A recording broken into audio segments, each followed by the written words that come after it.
بسم اللہ الرحمن الرحیم۔ السلام علیکم ناظرین، میں طارق اسماعیل ساگر آپ کی خدمت میں حاضر ہوں۔ ناظرین کرام، میں آپ کو ایک عرصے سے باخبر کر رہا ہوں کہ انڈیا پاکستان میں اپنی پراکسی بہت مضبوط کر رہا ہے۔ یہ دہشت گردی، یہ پاکستان کے ففتھ کالمسٹوں کی طرف سے پاکستانی فوج کے خلاف ہذیان بکنا، جھوٹے الزامات گھڑ کے اور اس کو بڑا زبردست گلیمرائز کر کے پوسٹوں کی شکل میں سوشل میڈیا پہ پھیلانا، مختلف گروپوں میں اس کی شیئرنگ کرنا اور عوام کو یہ تاثر دینا کہ فوج خدا نخواستہ انہیں لوٹ کر کھا رہی ہے۔ ایسی گھٹیا حرکات کا تصور آپ کیا کسی محب وطن پاکستانی سیاستدان سے یا کسی اور شخصیت سے کر سکتے ہیں؟ ہرگز نہیں۔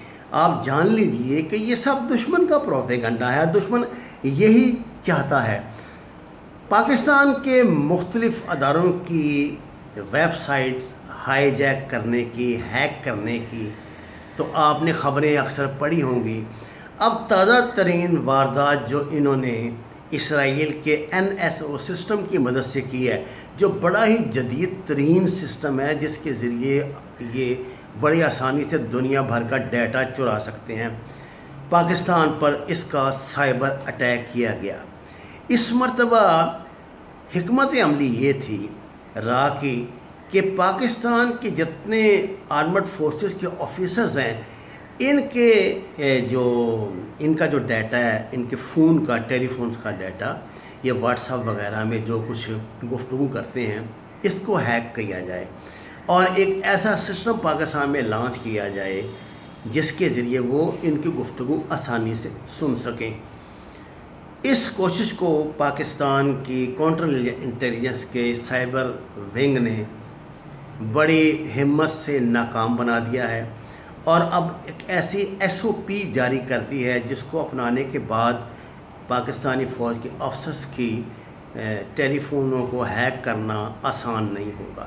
ناممکن تو نہیں کہا جا سکتا، آپ کو پتہ ہے یہ جدید ٹیکنالوجی، اس میں اضافہ ہوتا ہی رہتا ہے، لیکن ناظرین کرام، سوال یہ پیدا ہوتا ہے کہ یہ ہیکنگ سسٹم کے لیے بھی بہت سی معلومات درکار ہوتی ہیں۔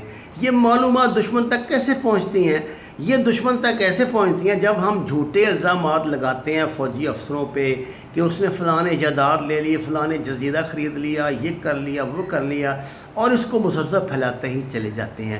میں نے آپ کو بتایا تھا اس کام کے لیے نے پاکستان میں بہت بڑی انویسٹمنٹ کی ہے۔ خاص طور سے انہوں نے اس مرتبہ سینٹرل پنجاب کو ٹارگیٹ کیا ہے، جو ہمارے سینٹرل پنجاب کی اضلاع ہیں ان کو، وہاں پہ انہوں نے بیچارے وہ کارکن جو اپنے لیڈروں کی محبت میں یہ حرکات کرتے تو ہیں لیکن وہ اتنی سینس نہیں رکھتے کہ اپنا برا بھلا یا ملک کا برا بھلا سوچ سکیں، اور یہ سلسلہ جاری رہتا ہے۔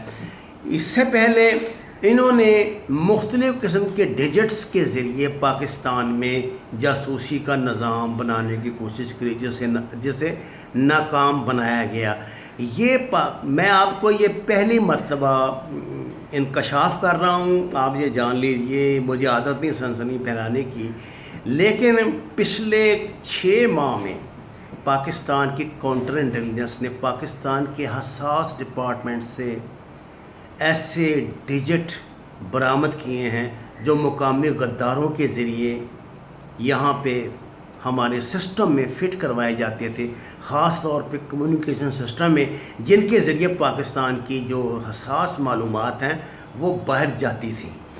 اب اس طرح کی خبریں تو ظاہر ہے کم ہی آتی ہیں۔ یہ تو ISPR نے خبر دے کے ان کو شاید بتا دیا ہے کو اور ان کے ساتھیوں کو کہ ان کا منصوبے یہاں پاکستان میں کامیاب نہیں ہو سکتے، لیکن یہ اطلاعات موجود ہیں کہ پاکستانی فوج نے اپنے کچھ آستین کے سانپ گرفتار کیے ہیں اور جن کے کورٹ مارشلز ہو رہے ہیں، کیونکہ ایسی باتیں منظر عام پر نہیں لائی جاتی، لیکن میں یہ آپ کو بتاتا ہوں کہ فوج کا اپنا کاؤنٹر سسٹم، انٹیلیجنس کا کاؤنٹر سسٹم اتنا مضبوط ہے کہ اس میں سراغ کرنا دشمن کے لیے ناممکن ہی قریباً ہو جاتا ہے۔